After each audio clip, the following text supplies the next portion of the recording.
There were about an increase of 5, highest was about 8%. But when it comes to gender-based violence, there's an increment of 29%. 29% in the year under review. It was the top crime with the biggest increase in terms of the crime being committed.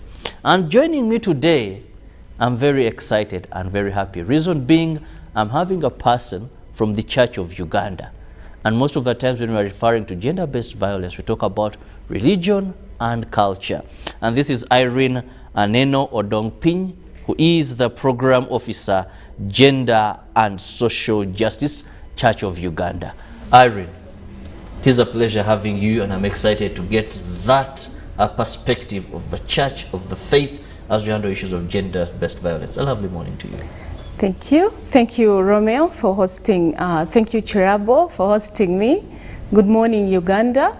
And I'm happy once again to be here, to have this space to share our understanding regarding the crisis of the silent pandemic, gender-based violence. As you already alluded to it, you see that the crisis is growing bigger and bigger each day, and it is becoming a national concern. It has actually been a national concern, only that less attention was paid to it. Yeah. And we are still in the 16 days of activism against gender-based violence. They began on the 25th of November, and they will be ending tomorrow with International Human Rights Day that is globally celebrated every year. Irene, when we talk about gender-based violence, let's begin by defining what we are talking about. Thank you once more, Mr. Chirabo.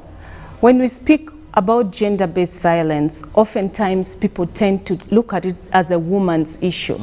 But gender-based violence is big. It's not a woman's issue. It is everyone's issue. It's a family issue. It's a man's issue. It's a boy's issue. It's a country issue. So gender-based violence is any act of violence that is perpetuated against a person because of his or her gender. For instance, we'll say that we've seen cases of the rising cases of defilement, teenage pregnancy, and when you look at the victims of these are the women. Now, who are doing this?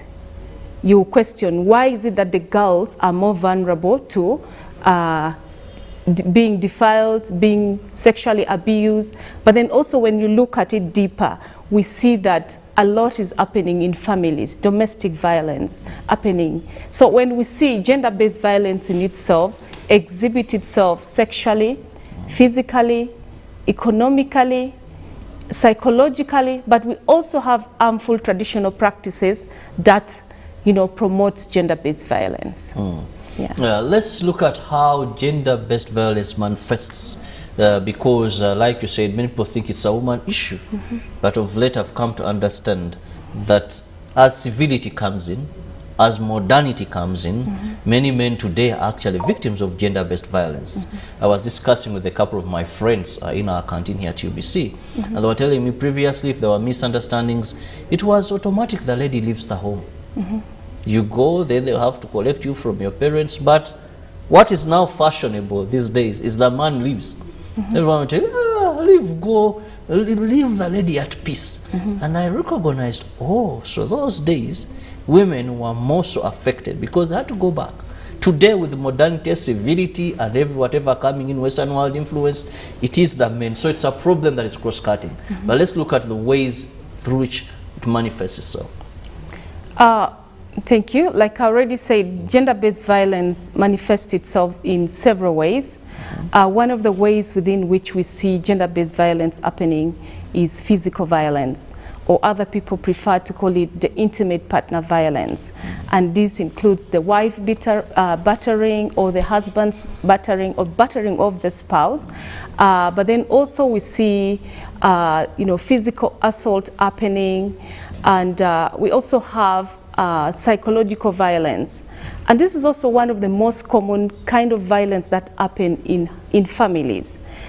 Somebody wakes up in the morning, they are not talking to you, or they are, throwing tantrums, name calling. All this, impacts on you psychologically. And someone was telling me that is the he told me that much as physical harm is a problem, but that silence, one of my friends was telling me in Uganda, it's called Urusirika.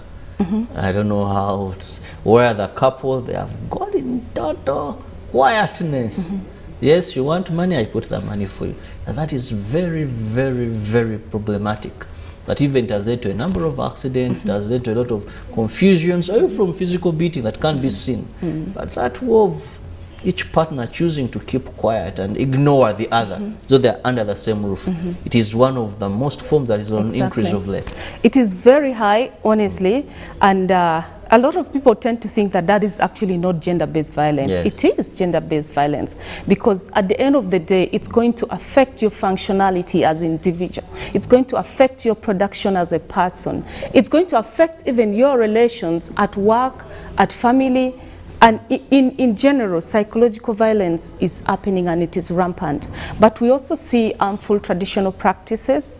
I'll give an example of Eastern Uganda, the Sebe sub-region, where we see the female genital mutilation still happening as a practice, and that in itself is gender-based violence.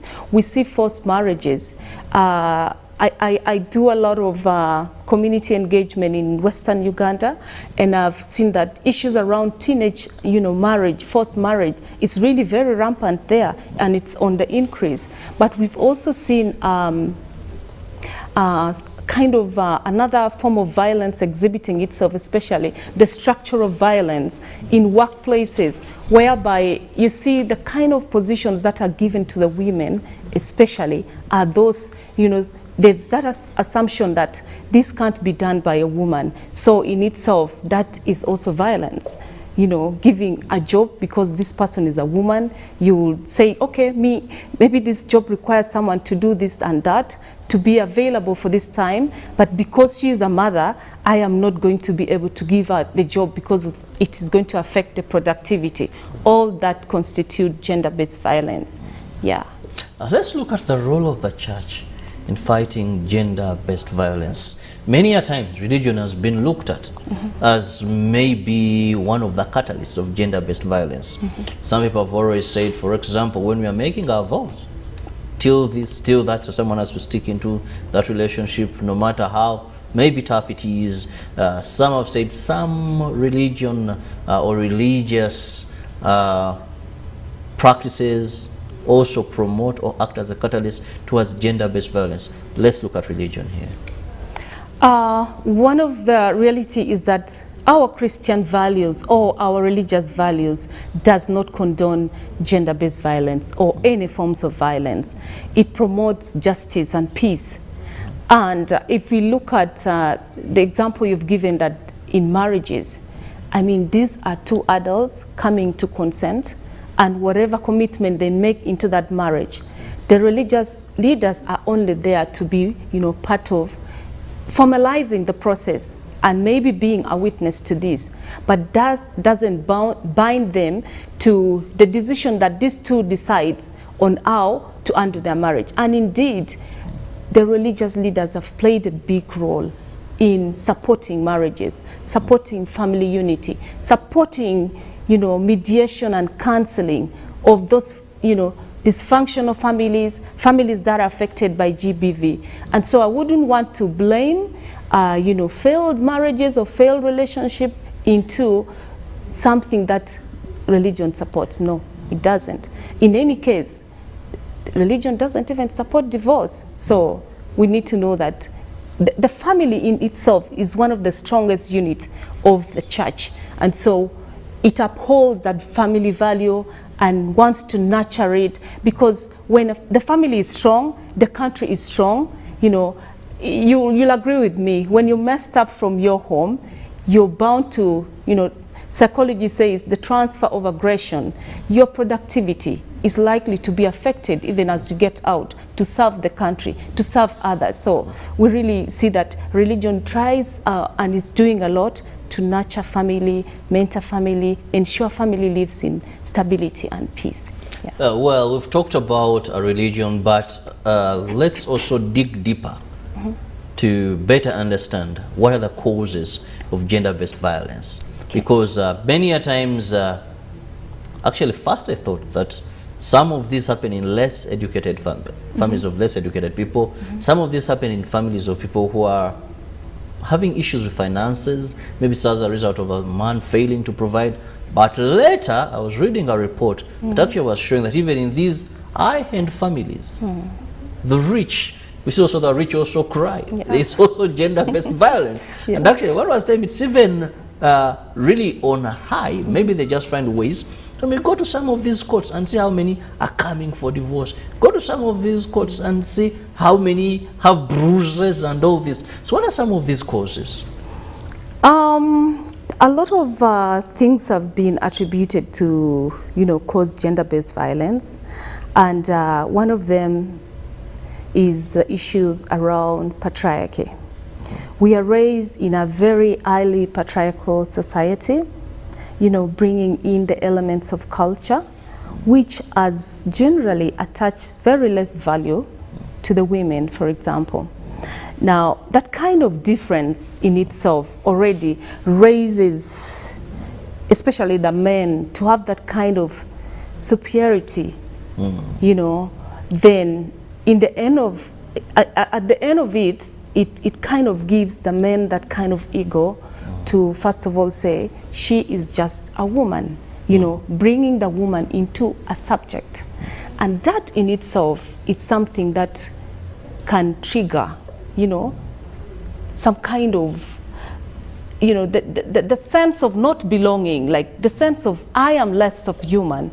And yet, when you get into the story of creation, the Bible tells us that God created us in his own image, and he created us male and female.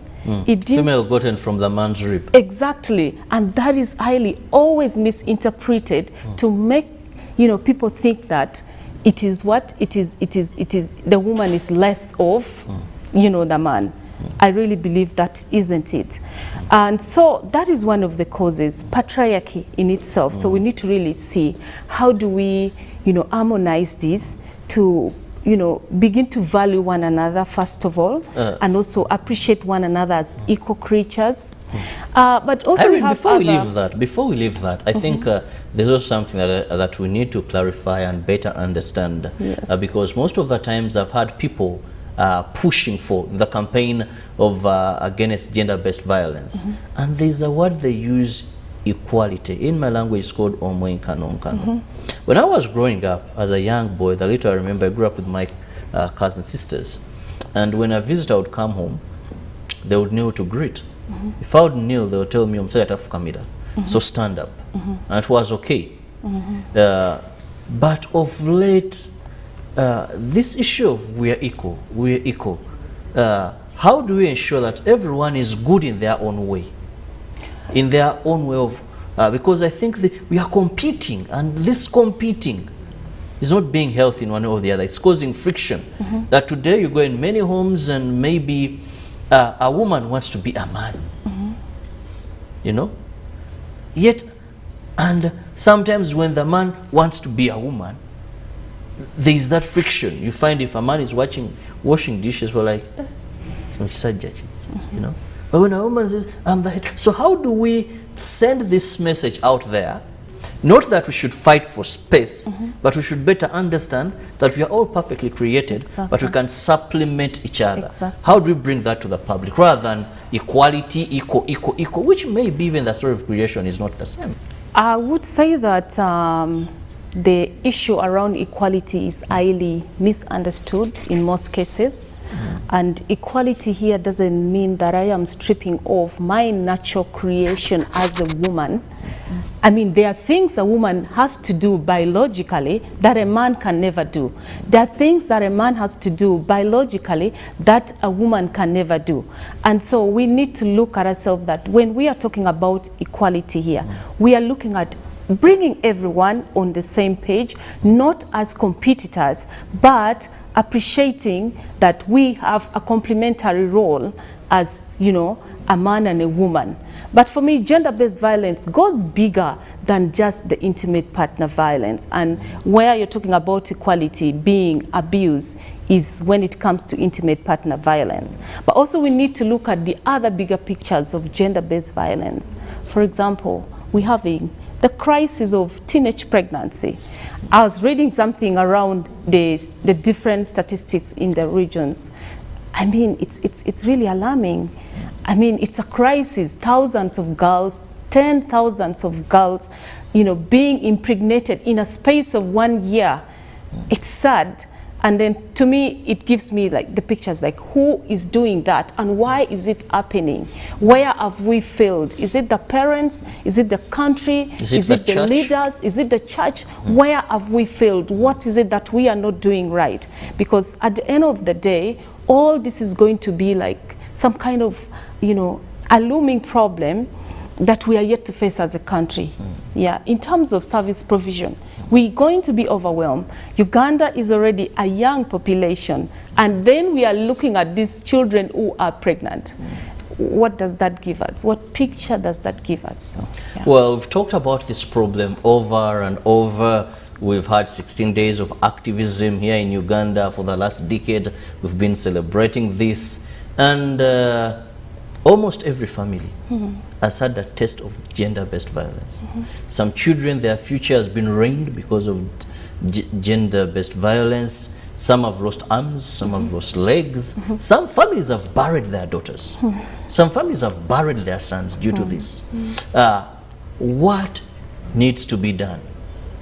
What needs to be addressed to ensure that we can reduce? It is a shame that we are not having murders on an increase of about 29% on a crime report. We are not having kidnaps on an increase. You're not having theft on an increase with this percentage, but you're having gender-based violence on an increase. So what are your recommendations?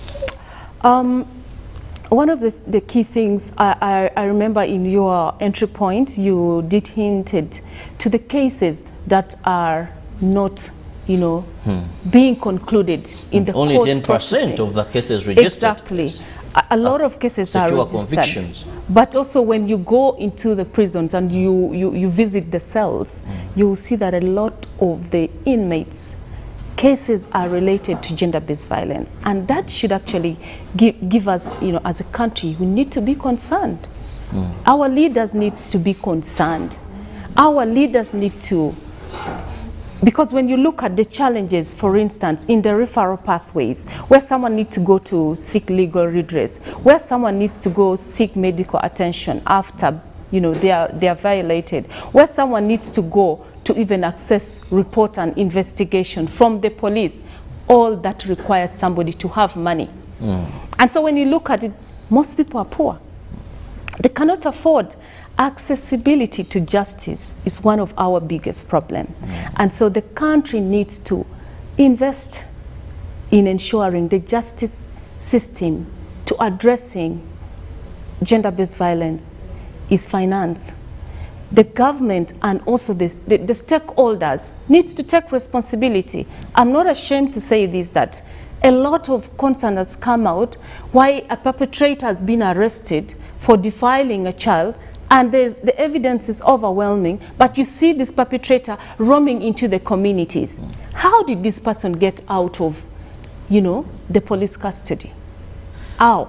If you're able to secure any of this person being arrested. Exactly. One time there was a young girl that was defiled. Actually, it was a rape in my community, and the mother said, now we have a police surgeon, there's a form we have to fill, a medical form, I don't have the money, it's 30,000. The end of the day, but after a week, but all the ingredients of the case have been destroyed. Exactly. So we may not get any prosecution, meaningful or receiving prosecution. All we can do is just get this man, bring him here. After 48 hours, we have to let him go. Exactly. Because we don't have enough to have a file that can see us through. That is the point. Something needs to be done in that process of ensuring that access to justice is, is increased.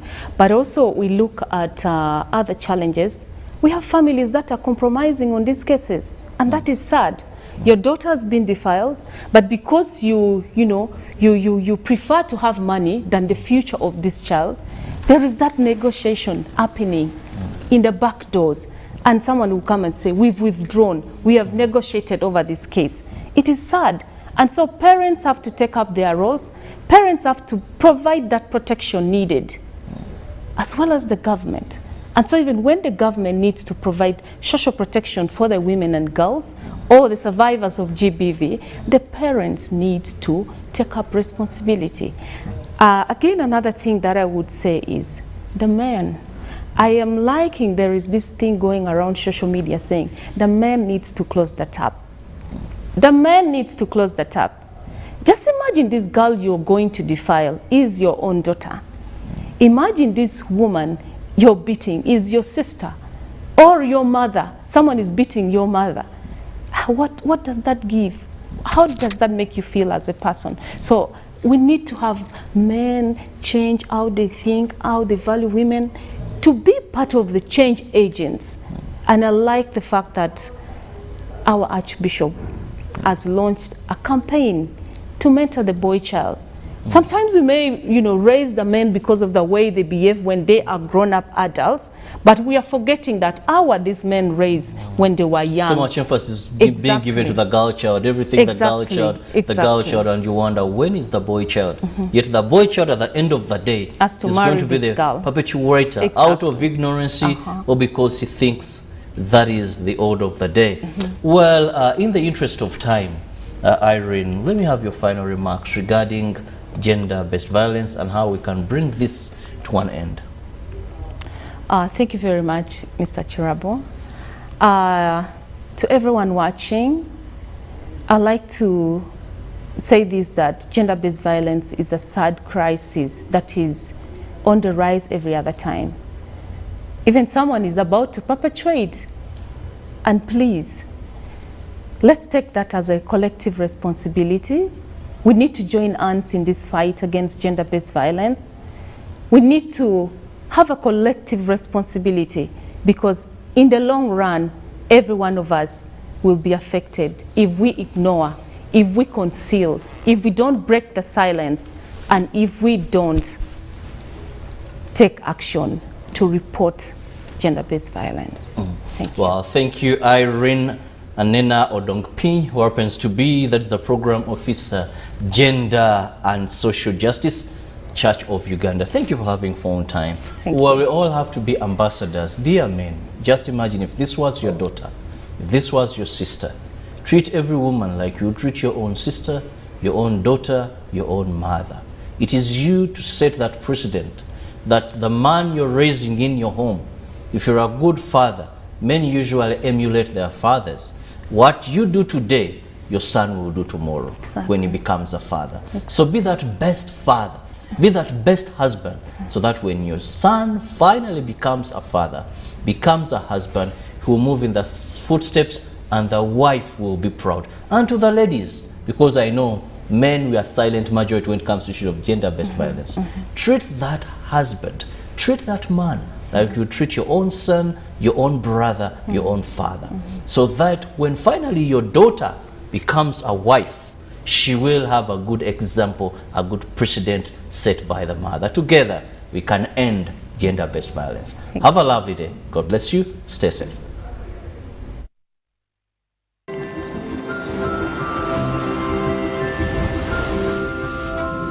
Live from UBC Studios in Kampala, this is Good Morning Uganda. It's the festive season and we love it.